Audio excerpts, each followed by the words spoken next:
सदर भक्तवृंद आज आपलोक सदा जता खुलखा भिडिओ दिम आज जी भिडिओ दिम आपलोक और ভাল লাগিব जेहेतु एखेतर बयस किमान दुटा 60 एखेतर बयस किबा বুলি কৈছে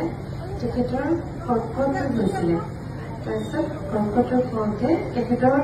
কৰ্কটৰ ফলতে লাষ্ট স্টেজ বুলি কৈছিলে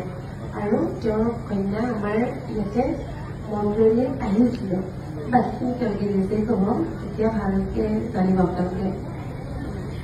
তেতিয়া মই ইয়াতে শিক্ষাৰ ওচৰত আহিলো তেতিয়া তেওঁ মোক এপাহ নিৰ্মাল দিলে সেই নিৰ্মালিটো মই ডিব্ৰুগড়ৰ পৰা গৈ গুৱাহাটীত গৈ দেউতাৰ গাৰুৰ তলত দিছো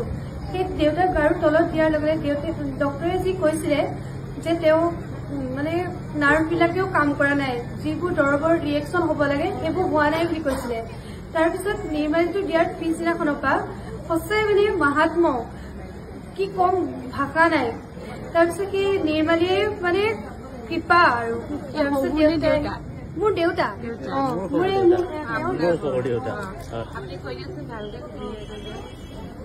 एक्चुअली निर्मालिकाक লৈ পেলাই তেওঁ গাৰুৰ তলত তেওঁ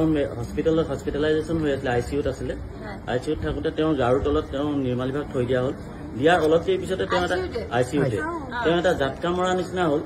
তাৰ পিছত তেওঁ লাহে লাহে সুস্থ হৈ আহিলে প্ৰায় 10 দিন মানৰ ভিতৰত তেওঁ ৰিলিজ লৈ ঘৰলৈ আহিব পৰা হ'ল তাৰপিছত বৰ্তমান তেওঁ সম্পূৰ্ণ সুস্থ কেমো তেওঁ 8টা কেমো ললে কেমো লৈ শেষ হ'ল ৰিপৰ্ট নৰ্মেল এতিয়া সুস্থ এনে ধৰণে সকলোকে বাবে আশীষ দিয়ক কৰ্কটটো সকলোৰে ভাল হওক আৰু আচলতে আমি এখন শৰাই অগ্নিনাভ বাবালে আমি প্ৰতিদিনে এখন শৰাই আগবঢ়াও আমি 7খন শৰাই আগবঢ়াও তাৰে এখন শৰাই থাকে কৰ্কট ৰোগৰ কাৰণে মানে যাতে যিমান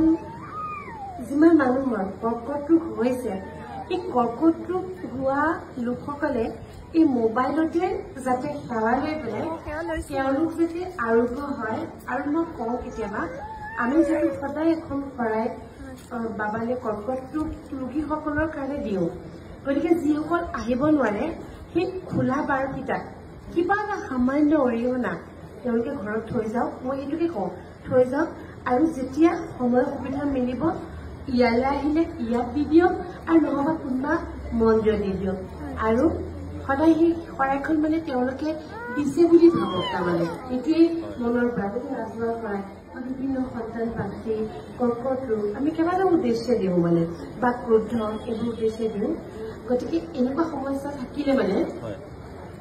ঘৰতে সেৱা লৈ কিবা এটা অৰিহণা গোসাঁই ঘৰত থৈ যাব লাগে তাৰমানে তেওঁ শৰাইখন দিছে সেই ভাৱটো কৰিলেই হ'ল আৰু এখেতৰ নিচিনাকে আৰু যিমান কৰ্কট ৰোগত আক্ৰান্ত ৰোগী আছে